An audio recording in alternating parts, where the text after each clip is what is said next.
In 2017, for the first time I traveled to Mexico. Even though I was a newcomer, those people were very welcoming. This lady wanted to sell me a flower, and she also wanted to know all about my life. This family opened their house for me to photograph these amazing hanging plants. I was surprised to learn that there are still many Mexican cowboys. One man even invited me in to see his saddle collection. In an alley, some guys were restoring an old truck, and I stopped by to talk to them. I told them about my El Camino, and they immediately offered me some beer to add to the conversation. Mexicans are super festive people, and they love dancing, and, like the United States, traveling carnivals come to town. Also similar to the US, there is poverty in Mexico. The big thing I was unprepared for was the many new foods I would eat. Many of the foods are only found in traveling markets, which come back to the same place once every 7 days. Of course, I would not have known about these foods if not for my friend who has spent 48 years in Mexico, Terry Stocker.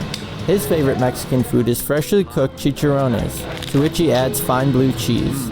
Mexicans think blue cheese is disgusting. The same vendor makes about 800 pork brain tacos a day. Notice how she puts the brains in a tortilla and then sews it together with a spaghetti noodle.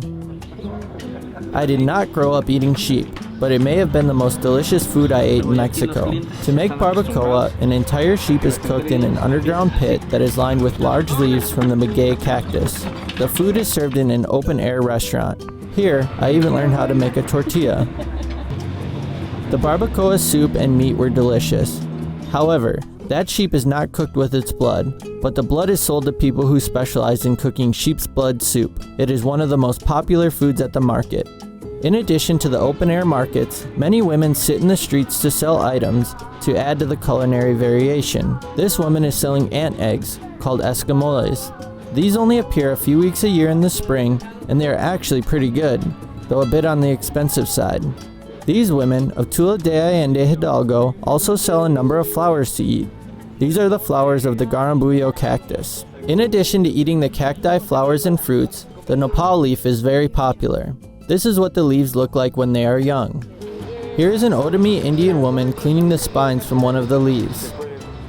It takes a trained eye to know how to buy certain exotic foods. This vendor is showing us a special type of amaranth called guanzontle, which only grows in the central region of Mexico.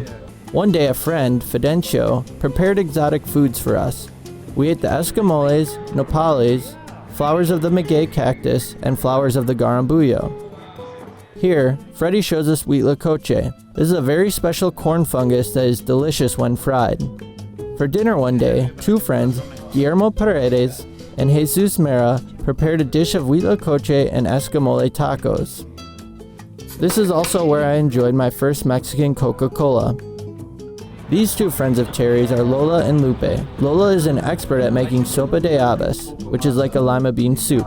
It tasted great with the bread and cheeses she served with it. Much like many of our meals, we enjoyed it with tequila and Corona. Then, one day we went to eat tacos, which is something I thought I knew about. I had 2 tacos that tasted quite good, but when I asked about how they were prepared, they told me different parts of the cow's skull were used. So I did eat 1 taco of cow brain. I thought maybe it was a joke, but here are the skulls.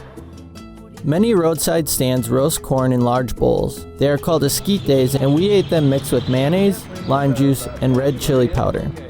Growing up in the Midwest surrounded by corn, I naturally enjoyed this meal. One of my favorite places I visited was a traditional pulqueria, and as one can see as we approach the pulqueria where it is made, that the building is made from pallets. Here, a special alcohol is made from the maguey cactus, and it is called pulque.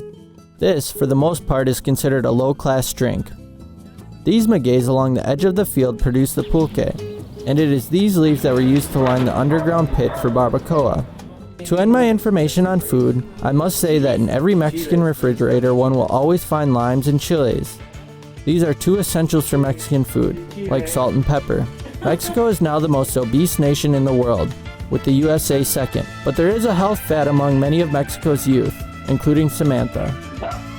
I feel like I barely scratched the surface of Mexican culture and food, so I'll definitely be back.